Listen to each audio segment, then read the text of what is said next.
መጽሐፈ መክብብ ምዕራፍ 11 እንጀራህን በውኃ ፊት ላይ ጣለው ከብዙ ቀን በኋላ ታገኘዋለህና ለሰባት ደግሞም ለስምንት እድል ፈንታን ክፈል በምድር ላይ የሚሆነውን ክፉ ነገር ምን እንደ ሆነ አታውቅምና ደመናት ዝናብ በሞሉ ጊዜ በምድር ላይ ያፈስሱታል ዛፍም ወደ ደቡብ ወይም ወደ ሰሜን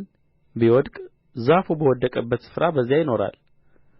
ነፋስን የሚጠባበቅ አይዘራም ደመናንም የሚመለከት አያጭድም የነፋስ መንገድ እንዴት እንደ ሆነች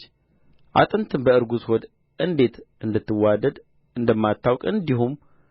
ሁሉን የሚሠራውን የእግዚአብሔርን ሥራ አታውቅም ወይም ይህ ወይም ያ ማናቸው እንዲበቅል ወይም ሁለቱ መልካም እንዲሆኑ አታውቅምና በማለዳ ዘርህን ዝራ በማታም እጅህን አትተው ብርሃን ጣፋጭ ነው ፀሐይንም ማየት ለዓይን መልካም ነው ሰው ብዙ ዘመን በሕይወት ቢኖር በሁሉም ደስ ይበለው ሆኖም የጨለማውን ዘመን ያስብ ብዙ ቀን ይሆናልና የሚመጣው ነገር ሁሉ ከንቱ ነው አንተ ጎበዝ በጕብዝናህ ደስ ይበልህ በጕብዝናህም ወራት ልብህን ደስ ይበለው በልብህም መንገድ ዓይኖችህም በሚያዩት ሂድ ዳሩ ግን ስለዚህ ነገር ሁሉ እግዚአብሔር ወደ ፍርድ እንዲያመጣህ እወቅ ሕፃንነትና ጕብዝና ከንቱዎች ናቸውና ከልብህ ኀዘንን አርቅ ከሰውነትህም ክፉን ነገር አስወግድ መጽሐፈ መክብብ ምዕራፍ 12 የጭንቀት ቀን ሳይመጣ በጕብዝናህ ወራት ፈጣሪህን አስብ ደስ አያሰኙም የምትላቸው ዓመታት ሳይደርሱ ፀሐይና ብርሃን ጨረቃና ከዋክብትም ሳይጨልሙ ደመናትም ከዝናብ በኋላ ሳይመለሱ ቤት ጠባቆች በሚንቀጠቀጡበት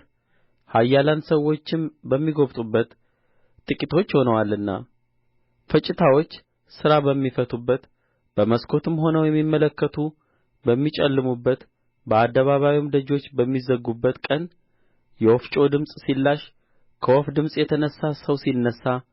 ዜማም የሚጮኹ ሴቶች ልጆች ሁሉ ዝግ ሲሉ ከፍ ያለውን ደግሞ ሲፈሩ ድንጋጤም በመንገድ ላይ ሲሆን ለውዝም ሲያብብ አንበጣም እንደ ሸክም ሲከብድ ፈቃድም ሲጠፋ ሰው ወደ ዘላለም ቤት ሲሄድ አልቃሾችም በአደባባይ ሲዞሩ የብር ድሪ ሳይበጠስ የወርቅም ኵስኵስት ሳይሰበር ማድጋውም በምንጭ አጠገብ ሳይከሰከስ መንኰራኵሩም በጕድጓድ ላይ ሳይሰበር አፈርም ወደ ነበረበት ምድር ሳይመለስ ነፍስም ወደ ሰጠው ወደ እግዚአብሔር ሳይመለስ ፈጣሪህን አስብ ሰባኪው ከንቱ ከንቱ ሁሉ ከንቱ ነው ይላል